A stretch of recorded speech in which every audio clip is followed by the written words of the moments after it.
चुनाव प्रचार का ये आखिरी दौर चल रहा है। ऐसे में जनता आपको वोट क्यों दे? बहुत है कि थोड़ी बात कड़वी जरूर है, हो सकता है आपको बुरा भी लगे, कि संगमलाल गुप्ता तो अनपढ़ है, चौथी फेल है। ऐसे में हम किसी अनपढ़ के हाथ में फिर से अपनी गद्दी क्यों दें? जो बड़े नेता हैं यहाँ के, वो कैंपेनिंग में जुट गए हैं और माहौल बनाने में जुट गए हैं। आपको क्या लगता है, सबका साथ? नमस्कार, आप देख रहे हैं गांव लहरिया न्यूज। मैं हूं आशीष कुमार। गांव लहरिया के कार्यालय में आज प्रतापगढ़ के लोकसभा उम्मीदवार संगमलाल गुप्ता जी आए हुए हैं और हम उनसे बात करेंगे लोकसभा चुनाव को लेकर के क्या माहौल है। फिलहाल हम आपको बता दें कि प्रतापगढ़ जनपद के जो भाजपा के प्रत्याशी है संगमलाल गुप्ता, उन्हें प्रधानमंत्री मोदी और गृह मंत्री अमित शाह का काफी करीबी माना जाता है। और प्रतापगढ़ में जो ये 6500 करोड़ की योजनाएं आई हैं, ये कहीं ना कहीं इस बात का सबूत है कि प्रतापगढ़ के विकास को लेकर के सांसद संगमलाल गुप्ता लगातार केंद्रीय नेतृत्व के संपर्क में है और योजनाओं को प्रतापगढ़ में लाने का प्रयास कर रहे हैं। फिलहाल बहुत सारे मुद्दे हैं जिनको लेकर के हमने ग्राउंड रिपोर्टिंग की कि सांसद के प्रत्याशी से नाराजगी है, सांसद था। इवन गांव लहरिया लगातार हर मुद्दे को उठा रहा है निष्पक्षता से, और मुझे लगता है कि चाहे वो समोसे वाली खबर हो, चाहे चाहे वो समोसे वाली खबर हो, यार बहुत सारी चीजें हैं हमने उठाया वो। फिलहाल आज आप गांव लहरिया के कार्यालय हैं, हम आपका बहुत बहुत स्वागत करते हैं। बहुत बहुत धन्यवाद। सांसद जी, गांव लहरिया लगातार ग्राउंड रिपोर्टिंग कर रहा था, तो स्टार्टिंग में तो बड़ा ये था कि प्रत्याशी का विरोध है, लेकिन माहौल काफी तेजी से बदला है। तो कौन सी जादू की छड़ी घुमाए कि लोग संगम संगम करने लगे हैं? ऐसा क्या कर दिया आपने? देखिए, क्या है कि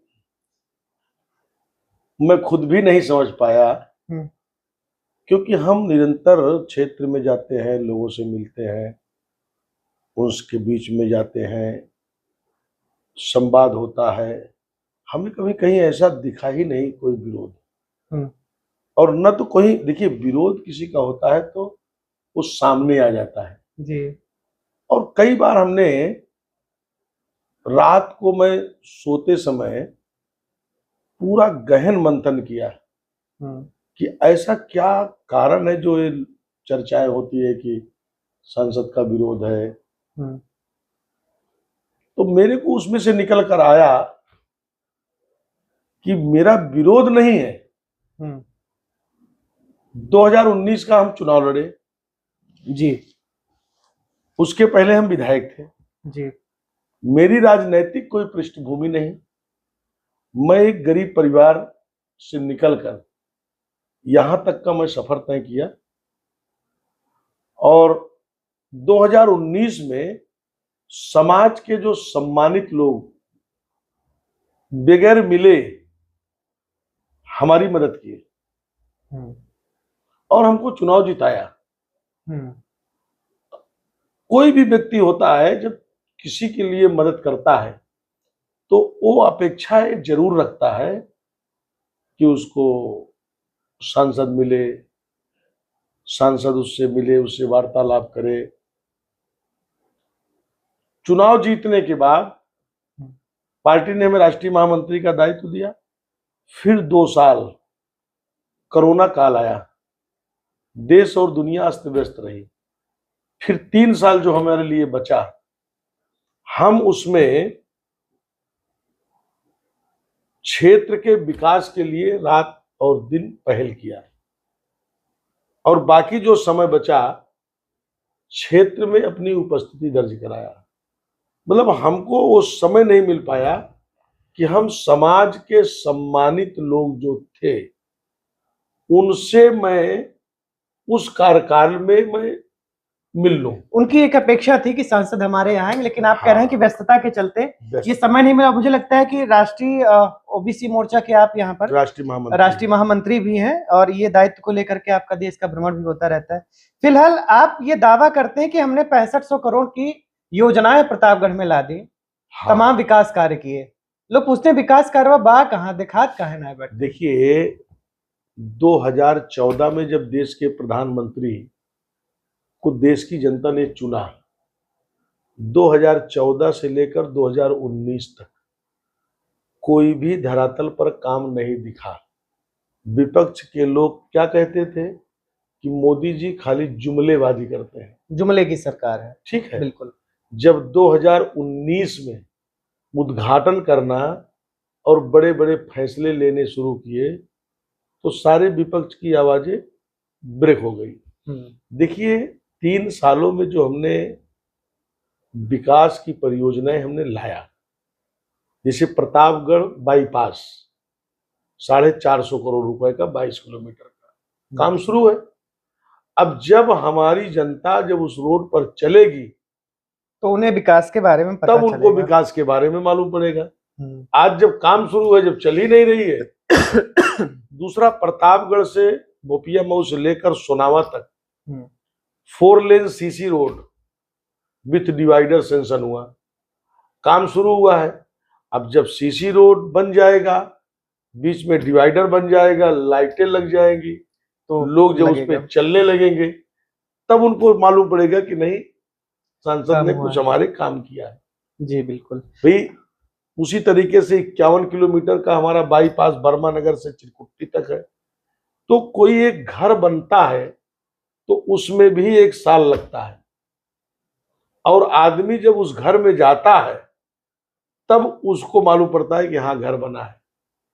उसी तरीके से विकास की परियोजनाएं, विकास की परियोजनाएं जब पूर्ण हो जाती हैं और जब लोग उस पर चलना शुरू करते हैं तब लोगों को महसूस होता है कि नहीं, कुछ अच्छा कार्य हुआ है। बिल्कुल। खैर, ये विकास की योजनाओं पे हम थोड़ा सा, क्योंकि जनता है, इसको समझने में थोड़ा सा वक्त लगता है और नाराजगी जो थी वो अपना देखेगी। फिलहाल आप का एक वीडियो वायरल हो रहा है जिसमें आप ये कह रहे थे कि मैं तेली समाज का हूँ और ये छत्री समाज के लोग, कुछ ऐसा करके आपका वीडियो वायरल हुआ था। तो मतलब आप तो कभी ऐसी बात नहीं करते थे, आखिर ऐसी क्या मजबूरी हुई कि आपकी भावुक भी हो गए? ऐसा है कि बार बार दिन भर लोग, तो मेरे मन में आया कि मैं गरीब आदमी था, मैं 16 साल की उम्र में बाहर गया,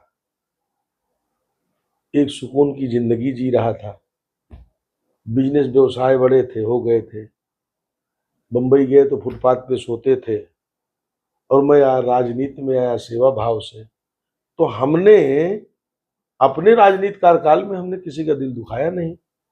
तो लोग खामखा रोज हमको बोलते रहते हैं कि ये नाराज है, वो नाराज है। हमको तो कोई दिखा ही नहीं कोई नाराज है, और रियल में हमको अभी तक कोई नहीं दिखा। देखिए, नाराजगी का कारण क्या होता है कि आदमी सामने बोल देता है। जी, सामने बोल देता है। मैं कई सारे लोगों से, छत्री समाज के लोगों से, मैंने उनसे पूछा, अभी हम एक मीटिंग करके आ रहे हैं, तो एक जन ने कहा कि भाई वो आपसे नाराज है। तो हमने उनको बुलाया, हम कहे भैया काहे को नाराज हो? बोले आपने हमको हैंडपंप नहीं दिया। हाँ? अच्छा। एक जन से हमने पूछा, बोले नाराज है। तो हमने बोला भैया क्यों नाराज है आप? हमसे क्या गलती हो गई है? आपका कहीं अपमान किया, आपको कहीं हमारे दिल की ठेस पहुंची, क्यों नाराज है? उन्होंने कहा कि भैया सोलर आपने कहा था, हमको दिया नहीं। सोलर और हैंडपंप को लेकर नाराजगी थी। ठीक है जी। एक जन से फिर एक जगह हम मिले, हम बोले भैया क्यों नाराज हो? हम जाने तो वही नाराजगी का कारण तो जाने, आपको दिल दुखा होगा। तो बोले एक दिन आप जा रहे थे, मैंने नमस्कार किया, आपने जवाब ही नहीं दिया।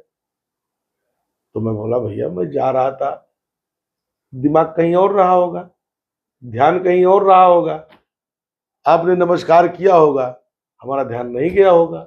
तो ये तो कोई नाराजगी का कारण है नहीं। लाइए मैं आपका पैर पकड़ लेता हूँ अभी, आप खुश हो जाइए।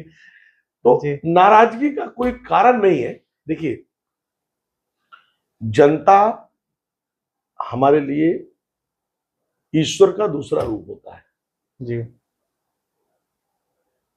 उसको नाराज होना भी स्वाभाविक है, और हम उसे संतुष्ट करना हमारा दायित्व है। बिल्कुल। क्योंकि जनप्रतिनिधि का एक कर्तव्य होता है कि जनप्रतिनिधि जब चुनाव लड़ता है, चुनाव जीतता है, तो उसका लाइफ उसके लिए नहीं रहता है जी। उस पे अधिकार जनता का होता है। तो जनता का अधिकार है कि अपनी बात को रखना, बताना। हमारा भी कर्तव्य है कि हम उनसे पूछे भैया क्यों नाराज हो। अच्छा, आप अपने विकास की योजनाओं पर काफी ये कहते हैं कि मैंने बहुत सारी विकास योजनाएं चलाई हैं, उन विकास योजनाओं को लेकर के आप ये दावा भी करते हैं कि अभी तो थोड़ा बहुत दिख रहा है, चाहे वो रिंग रोड हो, चाहे बाईपास हो, चाहे सरकारी तमाम योजनाएं हैं, अस्पताल का हो, इंजीनियरिंग कॉलेज का हो। और लेकिन आप ये बताइए कि अब चूंकि समय ये आ गया है 2024 का और चुनाव प्रचार का ये आखिरी दौर चल रहा है, ऐसे में जनता आपको वोट क्यों दे? बहुत संक्षेप में बताइए, आपको क्यों जनता वोट दे? देखिए, सबसे पहले तो जनता वोट इसके लिए दे कि मोदी जी के 10 साल के विकास, देश में ऐसी कौन सी पार्टी है जो देश और समाज, सनातन धर्म, राष्ट्रवाद सब पर उसका फोकस हो। व्यक्ति संगमलाल गुप्ता तो व्यक्ति है।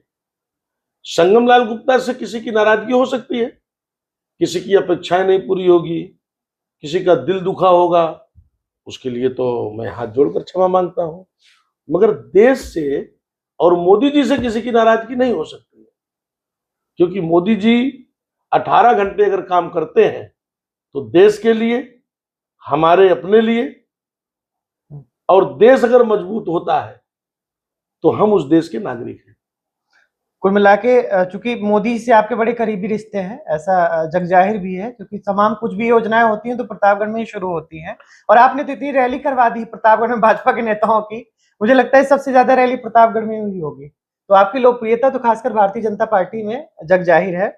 जनता के बीच भी इस समय आप काफी तेजी से हो रहा है कि चला भैया जोन कुछ भा मोदी के नाम पे एकदम फिर सोटवा दिया जाए, तो ये माहौल आपके पक्ष में बनना शुरू हो गया है। अच्छा ये बताइए, आप ये कह रहे हैं कि विकास योजनाओं के साथ साथ ये वोट जो है मोदी योगी के नाम पर जा रहा है। हमने लगातार ग्राउंड रिपोर्टिंग भी की है, आपने देखा भी होगा उसको। नहीं, देखिए, जनता तो मोदी और योगी से प्रभावित है, क्योंकि मोदी जी और योगी जी जनता के हितों की बात सोचते हैं, तो वोट तो मोदी जी के नाम पे है। संगम तो मोदी जी का प्रतिनिधि है। संगम एज ए प्रतिनिधि के नाते जनता के बीच में जाके हम अपनी बात को, अपने निवेदन को रखते हैं। जनता तो मोदी जी से प्रभावित है, योगी जी से प्रभावित है, उनके कामों से प्रभावित है, उनके 10 साल के कार्यकाल से प्रभावित है, और वो सारे चीजों से प्रभावित होकर मोदी जी किसी एक, चर्चा करते हैं हम किसी बूढ़ी माँ से क्षेत्र में, माई ओटवा के का देवू, हम मोदी देव है। तो उनको ये मतलब नहीं है कि संगमलाल गुप्ता की भारतीय जनता पार्टी, उनको सिर्फ एक ही चीज है कि हम मोदी देव है। जो हमारी चिंता करता है तो हमारा कर्तव्य है कि हम मोदी को वोट देंगे।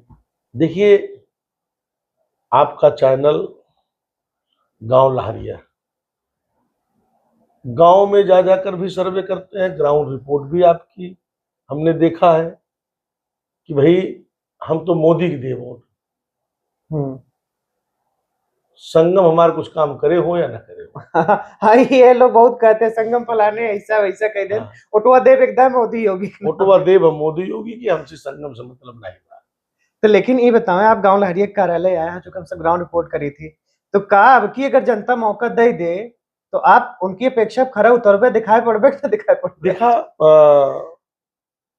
भाई, जनता अपना स्नेह और आशीर्वाद देगी। जो कमी रह गई है तो उसको हम पूरा करेंगे। अच्छा, एक चूंकि हम लोग लगातार यहाँ क्षेत्र में सर्वे कर रहे हैं, तो उसमें निकल के आता है कि थोड़ी बात कड़वी जरूर है, हो सकता है आपको बुरा भी लगे, कि संगमलाल गुप्ता तो अनपढ़ है, चौथी फेल है, ऐसे में हम किसी अनपढ़ के हाथ में फिर से अपनी गद्दी क्यों दें? देखिए, परिस्थितियां होती हैं भाई, हम गरीब परिवार में थे, एक समय खाना मिलता था, एक समय खाना नहीं मिलता था। अब आदमी पेट की भूख देखे कि शिक्षा देखे।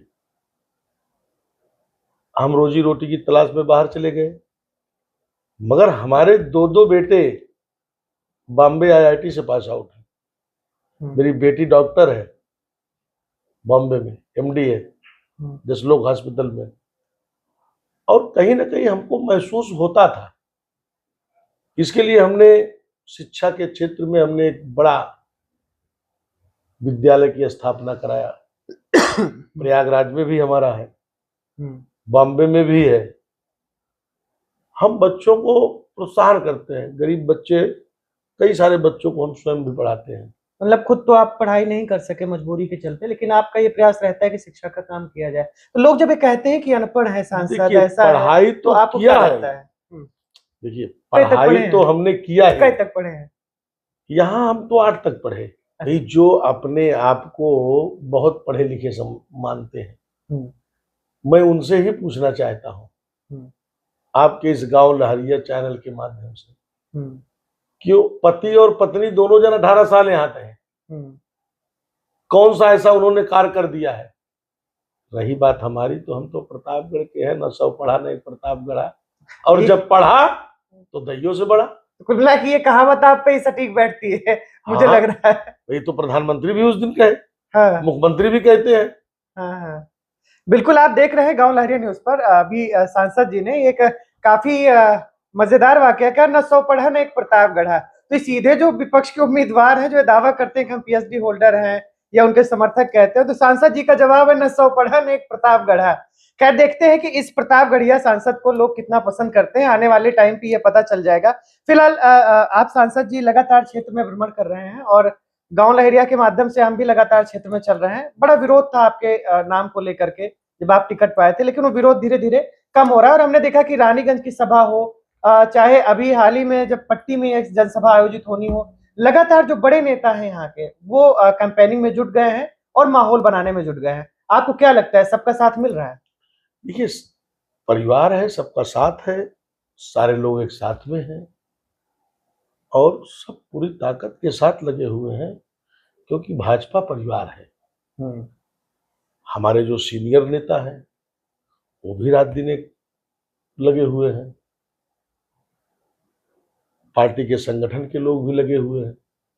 ऐसा हमें कहीं दिखा नहीं कि हमारा परिवार कहीं बिखरा है। हमारा परिवार तो बिल्कुल मजबूती के साथ रात दिन लगा है। मैं यहाँ हूँ, संगठन के लोग भी बैठक कर रहे हैं। ये संभव तो भारतीय जनता पार्टी में ही है और किसी पार्टी में नहीं है। बिल्कुल बिल्कुल। तो आपने आपको कुछ और गांव लहरिया के माध्यम से अगर कुछ कहना हो, तो चूंकि ये जनता का चैनल है और जहां आप जिस कुर्सी पे बैठे हैं लगभग सारे पार्टियों के लोग हमारे कार्यालय आ चुके हैं। सबसे अभी लास्ट में भारतीय जनता पार्टी के ही लोग यहाँ पर आ रहे हैं, खासकर आप प्रत्याशी के रूप में यहाँ पर हैं। तो आप कुछ कहना चाहेंगे? और देखिए आपके गांव लहरिया चैनल जमीनी स्तर पे लोग इसको देखते हैं, गांव ग्रामीण के क्षेत्र लोग को देखते हैं। देखिए चुनाव में 3 दिन बचा है। चुनाव देश का है, देश की भविष्य तय करने का चुनाव है। और 2014 में मोदी जी ने एहसास करा दिया है कि चुनाव में वोट की ताकत क्या है। न तो कांग्रेस सरकार बनाने जा रही है, न तो सपा सरकार बनाने जा रही है। और जिससे समाज और देश का हित ना हो, हम उसको वोट क्यों देंगे? ये कोई संबंधों का चुनाव नहीं है, ये तो देश का चुनाव है।